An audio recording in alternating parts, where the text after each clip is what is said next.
Nous, acteurs et organisations de santé en France comme en Palestine, nous nous sommes mobilisés et réunis afin de mettre en avant nos préoccupations communes. Le 9 octobre 2025, après 2 ans de guerre génocidaire à Gaza, un cessez-le-feu a été obtenu. Bien que plusieurs fois brisé et encore fragile, il permet au peuple palestinien de respirer un peu.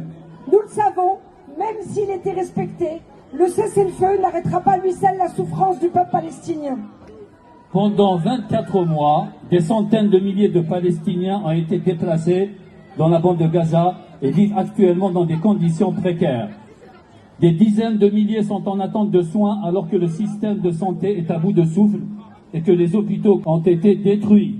Le blocus illégal encore imposé par Israël ne permet pas aux professionnels de santé gazaouis de prendre en charge correctement la population sur place. Le matériel médical, comme les fournitures de première nécessité et les denrées alimentaires, sont massivement bloqués aux différents points de passage, comme vous le savez. Cela impacte directement la santé de la population palestinienne.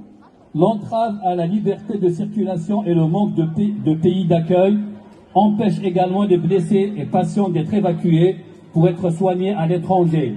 L'hiver approche, les besoins en aide humanitaire et en reconstruction ne vont faire qu'augmenter. Et l'état des malades chroniques et des blessés va s'aggraver. Mais au-delà de Gaza, c'est toute la Palestine qui souffre et voit ses droits entravés.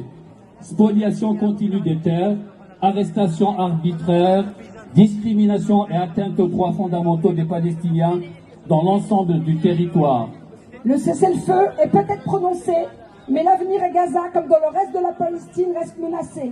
Le génocide continue en silence. C'est pourquoi nous réclamons un accès total à la bande de Gaza pour le personnel des ONG médicales et humanitaires. Une ouverture sans restriction des points de passage pour les camions transportant les aides médicales, humanitaires et le matériel permettant la reconstruction.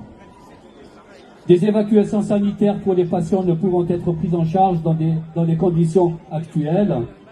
La libération des personnels de santé arrêtés. Un accès aux droits et à l'autodétermination du peuple palestinien sur tout le territoire. Tahia Tahia Palestine! Tahia Tahia Palestine! Tahia Tahia Palestine! Tahia Tahia Palestine!